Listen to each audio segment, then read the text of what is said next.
Hello, this is James Hudnall, another episode of Creative Secrets. This one is about reversals, or also known as plot reversals. It's one of my favorite tools of storytelling, and I will tell you all about it today.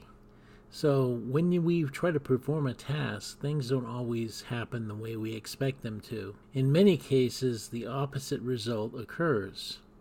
It's called a reversal. You go to do something important and you're prevented from doing it because something else prevents you. It stands in your way. In many cases, it's like the protagonist versus the antagonist. But in a story, many things can occur that surprise the audience. Many things will happen in your story that reverse the course that you thought it was going on. A classic example, which is admittedly overused, is where the hero has to escape from some monster or killers. So they get in their car and drive away, but it won't start. Such a scene works because most people have encountered this problem in real life, sans the monsters and killers. A car not starting when you want it to is an annoying problem. It's one we can relate to. In the case of a story, such an event would be made even worse because the threat to the character's life is real and it's much more suspenseful. The problem with this trope is that it's been used way too much. It's been overused. We're so familiar with it that it becomes a cliche, and that's something you generally want to avoid. In your story, the hero will try to take the path of least resistance because that's the way people are. That's human nature. We try to take the path of least resistance. We try to do the easiest thing to get to what we want. But you can't allow them to get away with it. If everything the character tries works the way they want it to, the story would be boring and uneventful, and you don't want that. On the other hand, you need to make the reversals believable. If you have a hero jump into his car and it doesn't start, then you should set up in advance that the car is unreliable. Because if you just have the car that way out of the blue, it seems fake and it seems manipulative. And unfortunately, we've seen that a lot in movies, but you don't want to do that.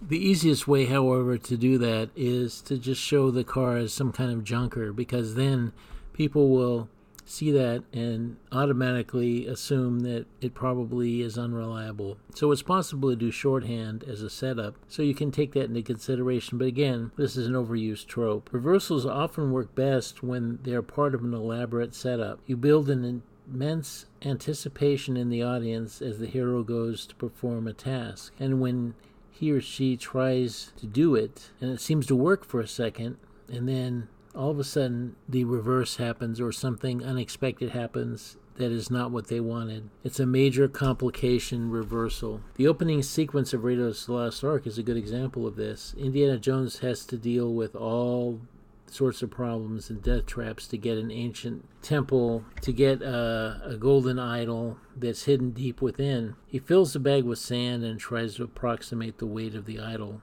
He switches the bag with the idol, and everything seems cool, no problem. Then he tries to turn and leave, and then he realizes something is wrong.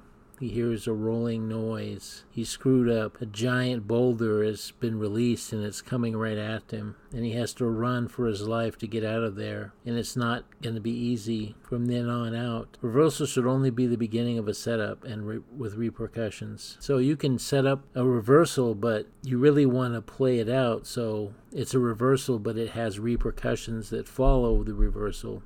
That gives it more weight and it makes it more exciting in that you create new problems for the character to solve. You're trying to apply Murphy's Law, which is anything that can go wrong will go wrong, to your story. But you need to do it in a way that the audience can believe. In bad fiction, we've seen reversals that seem to be arbitrary plot devices.